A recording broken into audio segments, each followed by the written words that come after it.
the opposition Shadow Minister for Foreign Affairs to Thank you, address Mr. us. Speaker. Thank you. I rise to offer my contribution to Budget 2014 as presented by the Minister of Finance, Dr. Ashni Singh.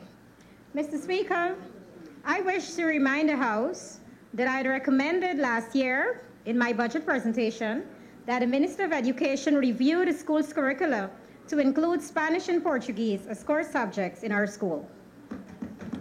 This year's budget theme is a better Guyana for all Guyanese. Mr. Speaker, the theme, a better Guyana for all Guyanese, presupposes that with the passage of this budget, all Guyanese would experience a positive transformation in their way of life. No one will doubt, Mr. Speaker, that such a transformation would be a wonderful ideal that every Guyanese would welcome. What is a better Guyana? Mr. Speaker, in my view, a better Guyana would be a Guyana where the conditions are conducive to attracting and retaining foreign direct investment. A Guyana where there are proper infrastructure in place. A Guyana where all Guyanese perceive that our resources are allocated in an equitable manner. And a Guyana whose foreign policies ensure that all Guyanese are treated fairly by our continental and Caribbean neighbors. Mr. Speaker, I am convinced that if the programs and policies outlined in the Budget 2014 were supportive of those ideals, Guyana would be well on its way to securing a better Guyana for all Guyanese. Regrettably, Mr. Speaker, an examination of the budgetary allocation reveals quite the opposite. Let us take, for example, the budgetary provisions for the Ministry of Foreign Affairs and Foreign Trade. It is approximately $3.5 billion. Mr. Speaker, we in a Partnership for National Unity consider this monetary allocation inadequate. We believe that the Ministry of Foreign Affairs and Foreign Trade has an important role to play in creating a safe and better Guyana for all Guyanese, and therefore must be given the financial resources to enable it to perform its functions in achieving these lofty objectives. The Ministry of Foreign Affairs can and must contribute to our country's development. Foreign policy is an extension of our domestic policies. I wish, Mr. Speaker, to turn my attention to the issue of protecting our political sovereignty and territorial integrity. The formulation and implementation of a country's foreign policy is primarily based on a country's desire and obligation to foster and protect its national interests, national security, independence, sovereignty, and economic prosperity. Mr. Speaker, Guyana's foreign policy objectives are grounded in safeguarding the country's political sovereignty and territorial integrity, as outlined by the Minister of Finance in his presentation at page 54, paragraph 4.125, where he states that, and I quote, Mr. Speaker, the preservation of Guyana's sovereignty and territorial integrity remains central to the policies of the government, end of quote. A fundamental feature of sovereignty is that it is a claim that must be recognized by others if it is to have any meaning. Therefore, the budget has to provide the resources so that we are able to put the mechanisms in place that would ensure maintenance of political sovereignty and territorial integrity, especially in relation to incidents like the one that took place in October 2013, which involved the research vessel RV Tannic Perdana. Mr. Speaker, this is the second such occasion that such an expulsion from our exclusive economic zone has occurred. The first was the driving away of the CGX drilling platform by the Suriname Navy. Right. To all appearances, Suriname and Venezuela are saying to Guyana that we lack the capacity to take care of our sovereignty and to protect our territorial waters. Because they're given this impression, they're treating Guyana however they please. The onus is on the government to ensure that it has the support of all of the people and their organizations in signaling to both of those countries that these occurrences will not be countenanced. A GINA release dated January 16, 2014 quoted the Minister of Foreign Affairs as saying, and I quote, "The government has opted to pursue a course of reasoned dialogue to preserve the country's sovereignty and territorial integrity," end of quote. Mr. Speaker, reasoned dialogue cannot undo the damage this action had on the commercial initiatives which we have undertaken. At least one of the firms which had expressed interest in undertaking offshore explorations has indicated that it is reconsidering its options and reflecting on the implications of the action. Are we satisfied that as a result of this development, diplomatic engagement as currently undertaken by the PPC government is enough to prevent a recurrence and resolve the situation? Diplomatic engagement is surely an important element of such activities, but other courses of action must be pursued to ensure that our territorial integrity is protected. Mr. Speaker, I submit here that it is unsatisfactory for the government to have held only one meeting to deal with such a significant matter. That meeting was held in October 2013. Is the government saying that in spite of the tremendous significance of this matter, additional resources could not be found to ensure the protection of our territorial integrity? Mr. Speaker, the Guyanese public needs to be told of the status of the current relationship with Guyana and the new regime in Venezuela. While it is true that we've had a cordial relationship with Venezuela over a relatively long and sustained period, it is absolutely necessary, in light of the events of October 2013, that maintaining our territorial integrity must be given priority. The Guyanese people need to be told, we need, Mr. Speaker, the vision and mission of our foreign policy to catch on at every level, from the man on the street to the executive in the office. This would lend itself to a greater feeling of security by all Guyanese, thereby signaling to foreigners that Guyana is united, and on that basis we will be strong to resist their high-handed behavior.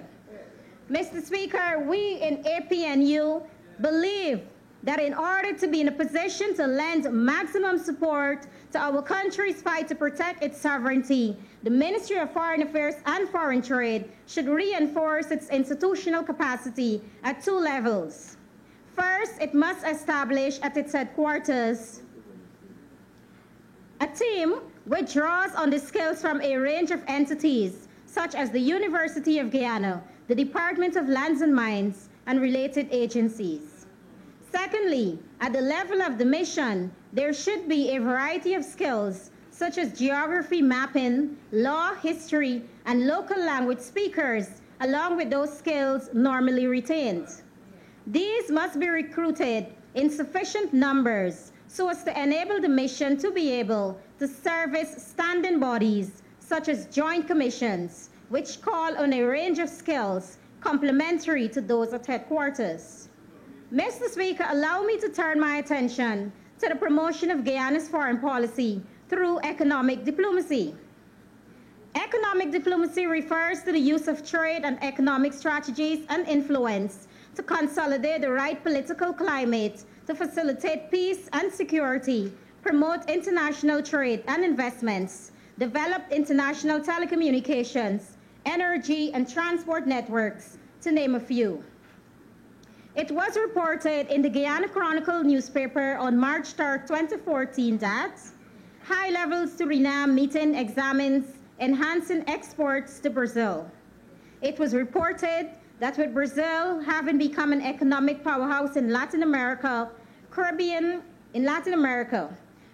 Export, which is the regional trade promotion and facilitation agency, commissioned a study which detailed an immediate set of actions aimed at addressing the less than stellar performance of firms based in Guyana and Suriname in the Brazilian market.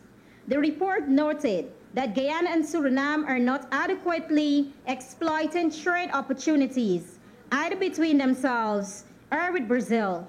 And the report found that the partial scope agreements between Brazil and the two countries do not cover most of the country's most competitive exports.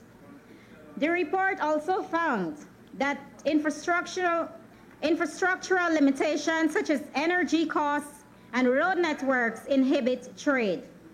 Some of the recommendations of the Trade Assessment Plan include the establishment of trade desks in the Suriname Business Forum and the Private Sector Commission of Guyana to provide training for export-ready firms, and trade and market intelligence and trade show support, including the subsidizing of airfare and accommodation for export-ready firms.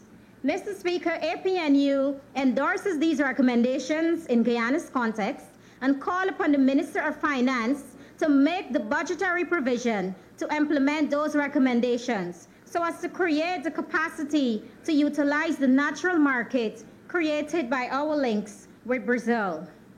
APNU believes that economic diplomacy is the vehicle by which we can effectively collaborate with our continental and regional neighbors to achieve our domestic developmental policies. Economic diplomacy should therefore be a policy priority in order to support Guyana's economic development.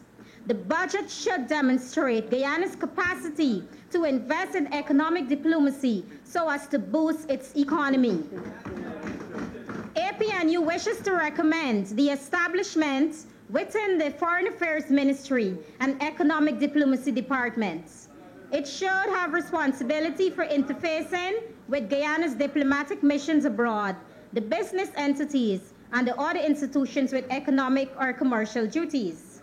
There is urgent need for economic attaches to be appointed in our embassies in Suriname, Venezuela, and Brazil immediately. This recommendation is intended to realize better coordination between our ambassadors in those countries and the Foreign Trade Department representatives stationed therein. Mr. Speaker, given the importance of the opening up of our borders through cooperation with our continental neighbors and through regional integration, the action plans of our embassies in those countries must include an increase, intensify economic trust with adequate skilled personnel. A Partnership for National Unity believes that in order to perform their functions properly, each overseas mission should be staffed with competent and skilled personnel. The purpose for this recommendation is to ensure that wherever they exist, staff shortages will be addressed and filled as a matter of urgency. Mr. Speaker, the Ministry of Foreign Affairs mission statement on page 29 of the 2014 estimates of the public sector, Volume 2, states, to foster and further strengthen relations with foreign countries and attract trade and investment in Guyana and provide consulate services to Guyanese and foreign nationals. Mr. Speaker, I believe that in order to achieve these objectives, the staffing of our embassies and the budgetary allocations would need to be adjusted appropriately. The government says that it recognizes the importance of deepening relations with our Brazilian neighbor. This is outlined in the presentation by the Minister of Finance in a speech on page 54, paragraph 4.126, where he states that, and I quote, "During the past year, we embarked on an expanded program of cooperation with Brazil and continued to enjoy good relations with Suriname. Therefore, Mr. Speaker, our relationship with Brazil must be taken into account in our domestic policy. Brazil's economy, as have been said by the Foreign Affairs Minister, is one of the largest of the Latin American country and the second largest in the Western Hemisphere. According to the World Economic Forum, Brazil was the top country in upward evolution of competitiveness in 2009, gaining 8 positions among other countries, overcoming Russia for the first time, and partially in closing the competitiveness gap with India and China among the BRIC economies. Mr. Speaker, Guyana should seek to ensure that we exploit all avenues of trade with Brazil. Mr. Speaker, I wish to turn my attention to regional integration. Permit me to remind this august body that the PNC government, under the leadership of our late Executive President, Forbes Burnham, was instrumental in the founding of CARICOM. He is one of the founding fathers of CARICOM. Caribbean integration is therefore important to the members of the PNC and by extension a partnership for national unity. APNU wholeheartedly supports Caribbean integration. Mr. Speaker, the 21st century is and will continue to be of a different complexion from that of the preceding eras. This epoch is one of highly competitive global markets, increasing trade liberalization, new and improved information and technology, as well as enormous challenges with respect to national and global economies as defined by the 2008-2009 global financial and economic crisis. The small size and open nature of Caribbean economies, as well as their susceptibility to external shocks, render them vulnerable to the various challenges and developments of the 21st century as separate and disjointed entities. The CSME, if operated properly, can provide a solid platform for member states to act in concert to address issues at the national, regional, and international levels, especially at a time when the lines separating what is national, regional, and international are increasingly becoming blurred. The CSME also promises to be of tremendous benefit to peoples and businesses throughout CARICOM. The free movement of people creates an avenue for the region to share skills while simultaneously facilitating those seeking improved standards of living and better employment prospects away from their domestic spheres. Businesses also have access to a much bigger market than their national markets would allow, and therefore the potential to generate additional revenue and increase profits. The region can share its expertise, technology, and resources to greater effect. Mr. Speaker, it is in this context that a partnership for national unity believes that the budget should have made provision to strengthen our capacity to compete or cooperate within CARICOM. We believe that Guyana is not exploiting our Caribbean market sufficiently, though we recognize the agreements between Guyana and Barbados in the areas of agriculture, fisheries, education, tourism and security, and investments and civil aviation. These are commendable, but greater collaboration should be pursued with more of our Caribbean neighbors. The West Indian Commission report of 1992 notes that a single market and economy is supposed to be structured and functioning as if it were within the borders of a single country. We support this report in its entirety and urge the government to give more meaning to the CSME. Mr. Speaker, while we supported the passage of the legislation to strengthen the CSME, we believe that the Caribbean single market and economy is about people. And if there is no public buy-in, efforts and resources expended thus far towards the implementation of the CSME could very well prove to be futile. CARICOM is capable of advancing our territorial interests. This is set out in Article 4 of the revised Treaty of Chaguaramas, and I quote, coordination of foreign policies, and that is presenting a united front in its relations with countries outside the grouping. The issue is whether countries, including Guyana, have the political will to give meaning to Article 4. Through coordination of regional foreign policy, Mr. Speaker, we can increase our influence in international affairs. It should be noted, Mr. Speaker, that meetings and discussions are not to be confused with operationalizing this critical function of regional integration. Mr. Speaker, a partnership for national unity recognizes that with the interdependent nature of world politics, sovereignty means little without capacity to influence and enhance external events.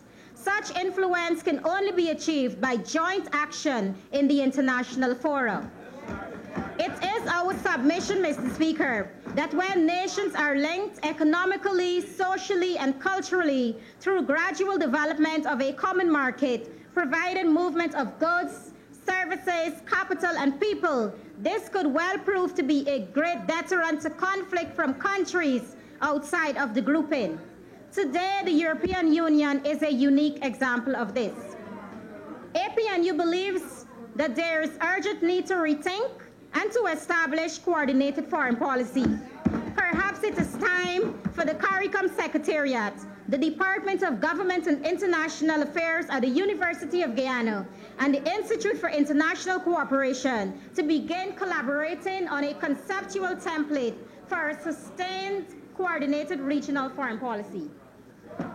In concluding, Mr. Speaker, I wish to reiterate the following. 1. The budgetary allocation for the Ministry of Foreign Affairs is inadequate. As a result, the Ministry of Foreign Affairs will not be able to pull its own weight in terms of foreign trade. 2. Advancing Guyana's interest is not a task for the government alone, let alone the Ministry of Foreign Affairs. It is a task that requires a new inclusionary approach, an approach which requires dialogue and understanding among government, business, and the rest of the community. 3. At every stage of our dialogue, the public, Mr. Speaker, not only members of the National Assembly, the public needs to be informed. 4. If Guyana's foreign policy is to succeed, it must aim to mobilize the understanding and support of all Guyanese.